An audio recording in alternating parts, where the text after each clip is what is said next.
Shooting the shiznit, shooting the shiznit. Best little wrestling podcast in the business. Your host BT and all his guests. You'll never know who he'll have next. Shooting the shiznit, shooting the shiznit. Best little wrestling podcast in the business. Shooting the shiznit. We're live from 304 Studios in Jonesboro, Arkansas. This is an STSPOD.CLUB production. I'm BT, and, well, I know everyone probably knows who this guy is right over here. So welcome to Shooting the Shiznit, Derrick. We got some stuff going on the screen. Hopefully it plays. And let's just start right here. We're going to do what we call a watch along, and we can just start right here. You come out on TV to tell everybody and that you're going to retire. At this point of doing this, did you know all the stuff that you had leading up to it? No, I mean, no, I really didn't. I knew some of the other shows I had to get done before, my last thing at Memphis Wrestling, but it was really just kind of happening as it went. It was a game plan, but kind of had to work around some things first. I mean, you come out and here's what I thought was funny. And me and you known each other, and I was trying to think of this weekend when we met. And if I can remember the first time we met, I was at Bill Street backstage at a show. And you and Brandon, and I know this is going to surprise you, but you and Brandon came in and you all were drinking something. It was probably water. Right. But yeah. I mean, y'all were drinking, and y'all was with I want to say C something. I don't remember his name. A real skinny guy. Stevie Wyatt. Yes, that was him. Yes. You introduced yourself, and I was like, yeah, I know who you are, like that, and. And then we've known each other since then. I don't know how many years ago. But as soon as you did this interview, I see it all over social media. Well, this is Derrick's. How many times is he going to retire? Or is this really his retirement? He's not going to retire. And I even sent something to the one and only Dave Meltzer. And Dave reported, well, he put you over big time about everything you did in OVW and all that, and that you was one of the last, really good wrestlers that was in Memphis at the time, and blah, blah, blah. Then he said something like, well, we don't really know whether he's retiring or not. So what is it about wrestlers and their retirements? They just don't ever do it, right? Well, here's the thing. I really only retired once. I retired at 40, and that lasted 6 months. Only because Brandon Baxter called me to do one thing, and the next thing you know, I was booked every week. This is really it. I can't even explain it. I'm just I've had fun. It's a whole different. Wrestling's not what it used to be. Oh yeah, it's a total different era or show or whatever you want to call it. So I'm happy to be walking away from it. I've had fun. I've got to have. I do say so myself. I had a good career, so I can't complain about that. Did the last part of all of this, and I know you worked Memphis Wrestling and decided, hey, I don't want to do it. Then you want to do it, you don't want to do it. And, they used you when you were ready to be used.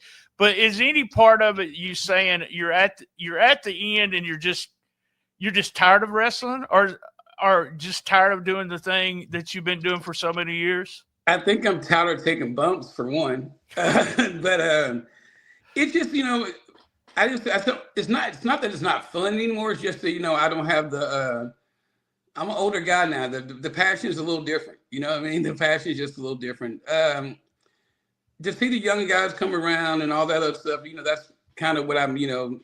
Just to see something different happen. But as far as me being involved in it, probably not much. I thought this is one of my favorite parts of the whole angle is you retire and then you go in the parking lot, you're talking to King Cobra, and all of a sudden in the very background, we have that creep Simon in the background. You know what's so crazy? a lot of people ask, was this the match I wanted to have or whatever for my last match? And I get how people think that it should be booked or whatever, but Cycle Simon, I mean, it only makes sense. You know, I saw these guys when they first came in, you know, and it just happened to work out this way on my way out. So it's I can't ask for a better way out, a better send off for real. I told the story that, and I'm still mad at you about this, by the way.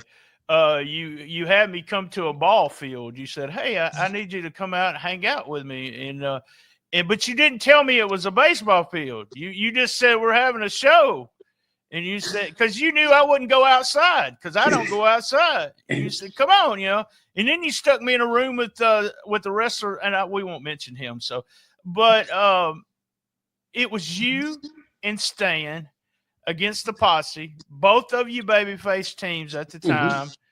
There was fans, and I say this, and everybody says, "Oh, he's just bullshitting." But I'm serious. There were kids in the crowd crying because y'all were beating up each other.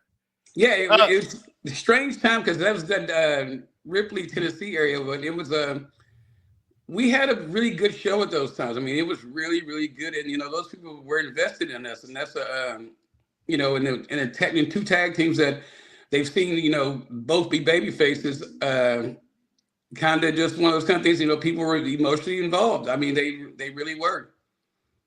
And you can see it. You're walking around, you know, it goes back to that old thing. If you see a birthday cake on TV, there's gonna be someone smashed into a birthday cake. But when you're doing a celebration like this, you know, you really know something's going to happen.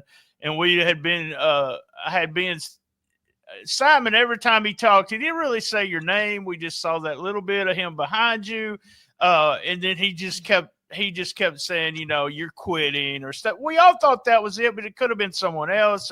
And so then we have Simon come out here to totally destroy you. And like you said, it you know, if you had, don't you just love all these people though? How did this make you feel, man? This meant a lot. This really did mean a lot because you're just like, I don't get to, you know, I guess you don't realize how many friends you have in the wrestling business because the wrestling business is so cutthroat at times. But, you know, it means a lot with those guys, you know, have nice words to say about you. And then, you know, you kind of go, well, it was worth all of that. You know, that's what it was really worth, you know. The fans, you know, you can't take them for granted. But, you know, I mean, like with Wolfie D, like I'm just saying, these guys I've known forever. Nick Dinsmore, I mean, my good friends. And I'm like, man, it meant a lot for them to just to say something nice. Kevin Thorne. I mean, this is that. Yeah, Brandon. I text Brandon and said, Brandon Baxter returns to Memphis Wrestling. Finally. It's crazy because it's funny how you get this stuff to have to get this stuff together. And Dustin works his butt off, and you know him and you know some are making sure you get the best entertainment on television at this moment. What's your connection with Teddy? Was he part of? I know he came to Memphis, but he wanted to say something. If they would have put me on, I would have told him about you being five-time Wrestler Right Online Wrestler of the Year. Damn it! And that's exactly right. I think the thing with Teddy, because we did something. He did something with me when he came to Memphis. So it kind of that connection. We talked afterwards and all that kind of stuff. So it kind of meant something for him to even to care. You know. It was, you know, we didn't get to hang out forever, but, you know, just to have a connection with, you know, with him is enough. What about Kevin Thorne?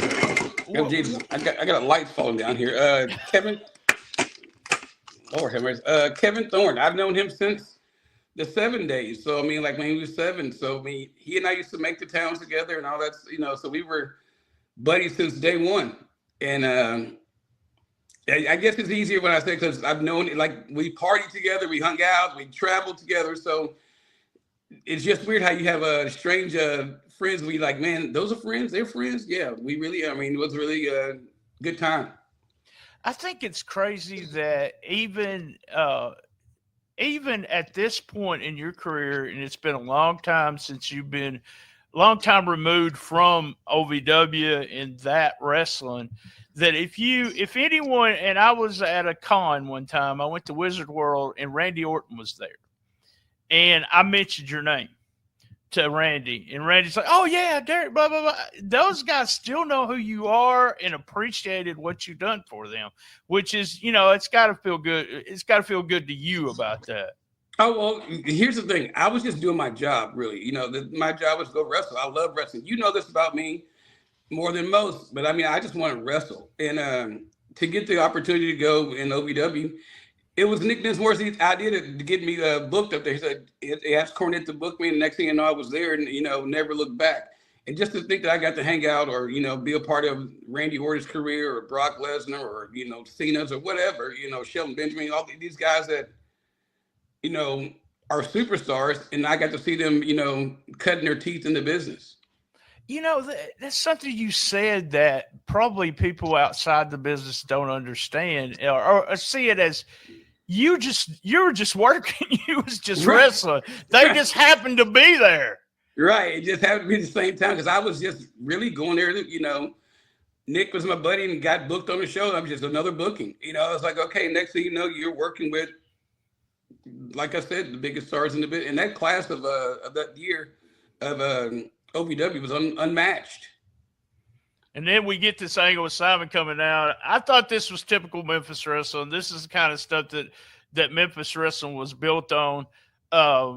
Even all the incarnations of Memphis Wrestling and being, we got a good punch there. There you go. Hey kid, you can throw a good punch. Let me tell you that. If I can do one thing, that's about it. I also think that it's storytelling is what it is.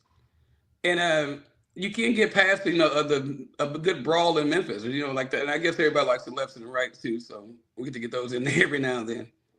I tell everybody, I say this on the podcast, I say it to anyone I talk to, don't stop learning. You can't say, there's something Memphis Wrestling has done that when they first started doing it, you guys were doing it, and I was like, what the hell are y'all doing? I want to see 15, 16, 17-minute matches, blah, blah, blah.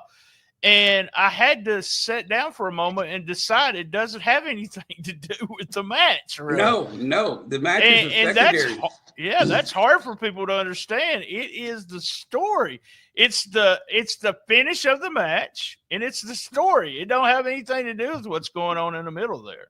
And it took me a long time to get to that part where, you just kind of wanted to be, you want to be wrestling, you want to take, look at the spots I can do, look at this, blah, blah, blah. But then you understand the guys in the main event are just telling this story without having to do half the stuff that everybody else is doing. Right. So and I definitely like the storytelling part of it. Right. So right here we get, the only thing here, and you know me, what I'm going to say, you needed some blood right there. Well, there was a talk about that. And, but I guess we just kind of, hence the white shirt and all that kind of stuff. But we were just kind of walked up. I guess the wrestling's different too. Bleeding is not a big part of it as it used to be. Right. Yeah. Now you go back. If this has been Ripley, they've been bleeding all over the place.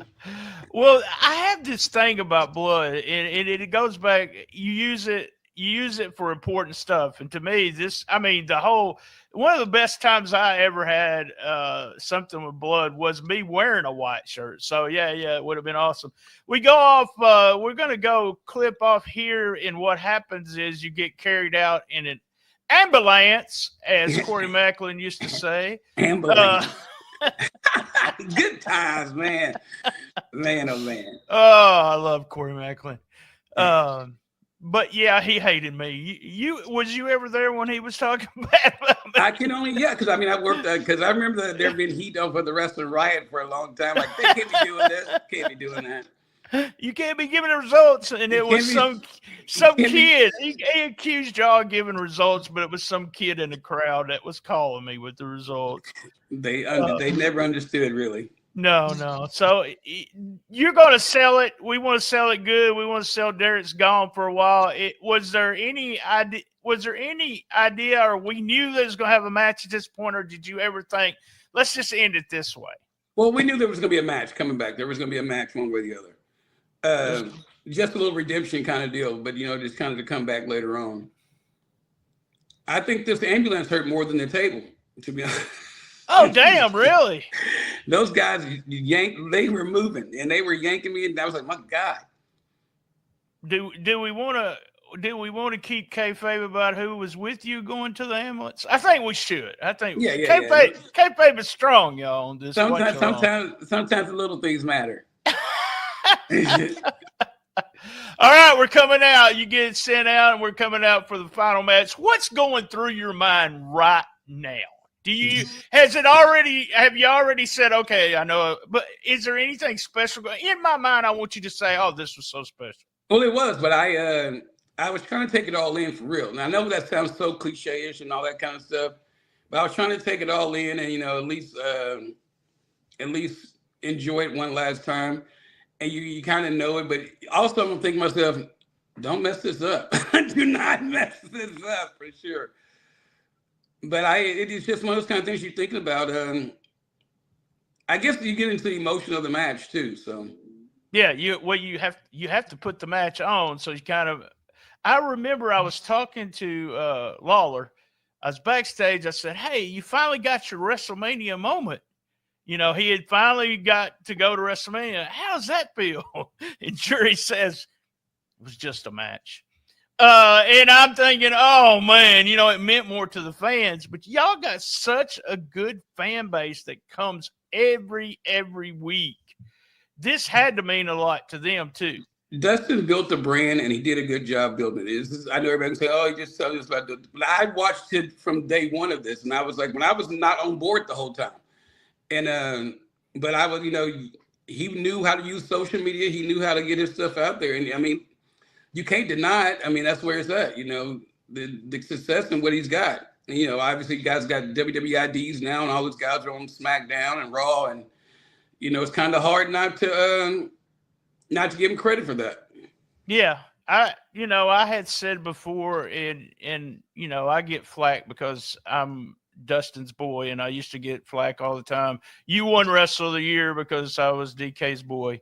Yeah. And it was one of the most shoot things ever was the voting in those. But I enjoy the show. I really do. And I wanted these guys, some of these guys that never got Simon, Brett Michaels, I could, Mike Anthony. Those guys fell in that period of time where there was nothing the Memphis Wrestling was on. I mean, Simon did get some TV there, but there was no push or anything. Yeah, it was not like he is right now, and it's almost like you were saying it's his turn, but also that's what it kind of is. It becomes that. Oh my God, these chair shots. These chair shots. Don't miss this about the wrestling business. Yes. Say Simon's stiff for you. Are you going to say that? A little snug. I want to show one of the super kicks. I already text Simon and said, "Did you get that from me? Because that's the way I sell. I want you to watch the way he sold it. It looked like BT on the outside of the ring." What my favorite BT story, that Kane getting caught on that rope. The what now? The Kane getting caught on that rope in Dyersburg. Oh, okay, all right. Oh, Jesus. Dustin Starr, look, is his was it turtleneck he's wearing? I don't know. He's trying to be he's got that turtleneck on. I didn't know what the hell he was gonna do here. I always think to myself, Dustin's gonna do another. Oh, there we go. Dustin's gonna do another match. That's always in my mind, but he keeps saying that's not something he wants to do. So me and him talked about this. Like when we got to this point, we're like, he does not want to wrestle at all. He likes being, the guy who talks, the announcer, the promoter. He likes that part. Well, people don't understand that's one of the most important parts to have a good announcer, especially with him there. He knows all the angles. He knows where he wants to go. He can keep putting over the product exactly what. Right. I listen to other announcers, and all they're doing is just talking about the match that's in the ring. That's really, Dustin keeps putting over everything. So that helps him out a lot. Right. And he knows, I think right here, my dad's there. There's my dad there. My son's there. Oh, wow. Some buddies of mine from high school are there. And like, as I'm climbing here, my buddies are sitting right I go, I am too old for this right here. I am way too old for this. It's like, you're right. It's like, I'm way too old for this. I don't know. It was in the being in a sea of people too. Like, you know, when you said sea of people, and you feel them right around, just kind of hard, you know, not to get fired up about it. Yeah, I mean, wrestling in front of 15 people sometimes, that was the part that you couldn't get up for. I Right. couldn't And get up for, but yeah, and when it's like this, oh, you just and gotta love it. sometimes, you know, and sometimes you can get 15 rowdy people, but you know, we like it, you know, I don't know, just the fan interaction. Like I said, they were invested in a storyline, so that helped. I mean, and I see almost every time there's just the same people's in the crowd. They just keep coming back. They have their own. I mean, they have their special seats every week. Those people over there to the right are very rowdy, and they're very. I mean, they make you feel like it's. I mean, they get you fired up. They do. They do. This is a moment I'm thinking, where's he taking me to? And what the hell is he fixing to do? So tell me how much of this did y'all talk over? Just the start and the finish? Yeah, this is, you know, we knew we'd go outside and then come back in, but nothing, you know, none of this was called. We just go out there and do it. And he doesn't like to call a lot of things either. He likes to just, you know, he likes an outline of what's going to happen, and we go from there. Yeah, I'm just a start and finish guy. Here's what we're going to do. Do-si-do, whatever we're going to do. You still with us? You went black. Oh, we missed him. We lost Derrick King. I lost you there for a minute. Yeah, somebody called. I don't know why they're doing that. So we're building for the finish here, and I want to tell you something. I know you probably know this, but what the hell? I don't get any spoilers. I don't know if you know that. Oh, I did not know that. So I don't know from the start of the show to the end what I'm supposed to be getting over or anything like that. I watch it as a fan. And which then is good. That's good, though.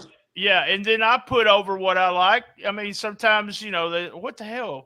What? Where did you get that kind of thing?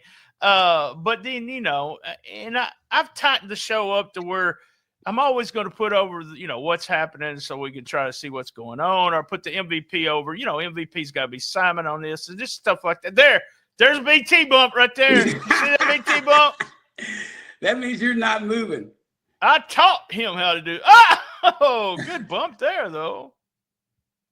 And that was his brainchild too. This was special to him too. Yes, yes, it was. It was. There's so many things I could say, but I mean, I'm just saying, he understands that. I guess our friendship is something strange at times, but it's he loves Derrick King. Let me put it that way. Right. Well, y'all been there together, a part of each other's life for years, but inside the ring and outside the ring. So I told you I don't get spoilers. Derrick King's last match, we're building against Simon. So who are they gonna put over? Oh, and that was a discussion too. That was also a discussion of where do we get to this end. That's what everybody so nobody really knew. So yeah, it was just up to y'all who you wanted to put over, but see, you went by putting Simon over. You went big time old school with this. So the rule is, whoever's staying goes over. Correct. And I had that discussion years ago. Here's Ray trying to do something, and then gets threw out too. I love Ray Sanders. He's one of my favorite people in the whole wide world, and he deserves everything. He deserves to be doing what he's doing. He's the heavyweight champion for Craig. I mean, which is good for him. I mean, he's got a long future. He does. I agree. Big fan of Ray. But we get to finish here. End up with going to do 3 of those, but he's going to see. fixing it, as we say in the South, fixing to send you into that chair.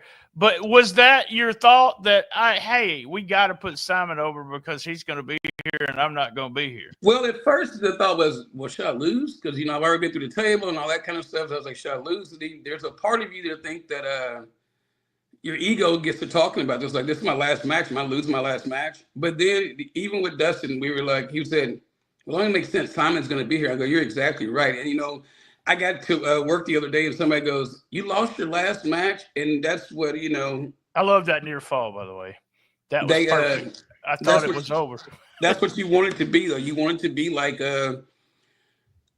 you got to make it good for the rest of the guys. Because I've had my fun and I've had my staying time in this business, And another thing that we always talked about, passing the torch. And then, we often get hot that nobody ever did it.